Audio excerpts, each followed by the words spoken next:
Misteri plastik putih diikat batu milik Indra pembunuh gadis penjual gorengan, Kapolda sampai heran. Polisi menemukan barang aneh milik Indra Septiarman, tersangka pembunuhan NKS, gadis penjual gorengan di Padang Pariaman, Sumatera Barat. Barang aneh yang disebut adalah sebuah plastik warna putih. Ukuran plastiknya cukup besar. Tapi yang menjadi aneh adalah ujung plastik itu diikatkan dengan batu-batu. Dia pintar pelaku ini plastik ujungnya dikasih batu-batu, kata Suharyono, dilansir dari Tribun Bogor.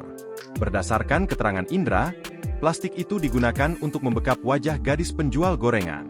Irjen Pol Suharyono bahkan sampai memerintahkan penyidik untuk mendalami fungsi dari plastik batu tersebut. Ini plastik tapi ujungnya kok lucu gitu ya, katanya. Diberitakan sebelumnya, setelah 12 hari buron, Indra Septiarman akhirnya ditangkap atas kasus ruda paksa dan pembunuhan NKS. Pria yang berusia 28 tahun ini ditangkap saat sembunyi di atas plafon rumah kosong Padang Kabau, Nagari Kayu Tanam, Kecamatan 2X11 Kayu Tanam, Padang Pariaman, Sumatera Barat. Indra Septiarman ditangkap pada pukul 15 WIB, Kamis, 19 September 2024. Dia melakukan tindakan sadis pada NKS pada Jumat, 6 September 2024. Residivis kasus pencabulan dan narkoba ini telah meruda paksa dan membunuh lalu menguburkan jasad gadis penjual gorengan di kawasan Kayu Tanam. Berdasarkan pengakuannya, Indra Septiarman mengaku hanya berniat meruda paksa NKS saja. Awalnya Indra berniat gorengan. Namun setelah pisah dari teman-temannya, Indra justru bergerak sendiri mengadang NKS pada pukul 18.50 waktu Indonesia Barat.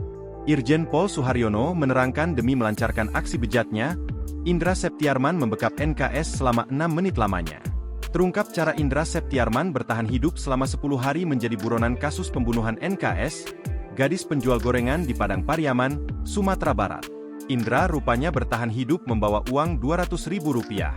Adapun uang tersebut berasal dari gaji sebagai pemasang listrik yang diberikan oleh atasannya sebelum Is melarikan diri. Kapolda Sumbar Irjen Pol Suharyono mengatakan, uang sebanyak itu merupakan bekal Is selama pelarian yang ia minta pada atasannya, setelah melakukan aksi pemerkosaan dan pembunuhan pada Nia Kurniasari.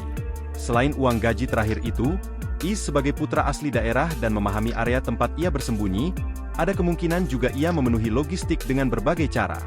Mengingat lokasi pelarian Is masih di sekitar ladang, sawah, bukit dan pemukiman masyarakat. Is juga pernah terlihat masuk ke pondok-pondok petani di kawasan tersebut. Pihak kepolisian tidak menutup kemungkinan bahwa selama pelarian logistik Is dipenuhi oleh sanak saudara atau teman sepermainannya.